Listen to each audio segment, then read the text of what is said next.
আরজি কর কাণ্ডের প্রতিবাদে যখন আজ রাজ্য জুড়ে সরকারি ও বেসরকারি হাসপাতালে আউটডোর চিকিৎসা পরিষেবা বন্ধের ডাক দিয়েছেন, তখন পশ্চিম বর্ধমান জেলার আসানসোল জেলা হাসপাতালে অন্য চিত্র দেখা গেল।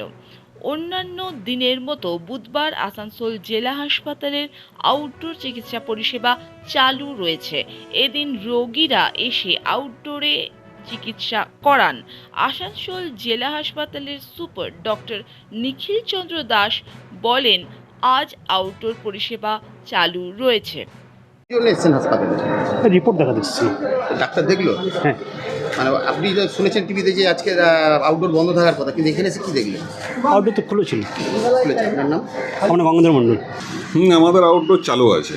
আমাদের যারা পার্মানেন্ট ডাক্তার আছেন, স্পেশালিস্ট আছেন, জেনারেল ডিউটি মেডিকেল অফিসার এবং ইমার্জেন্সি, এগুলো আমাদের পার্মানেন্ট ডাক্তার দিয়ে চালু রাখা হয়েছে। কতগুলো বিভাগ আছে এখানে আউটডোরে?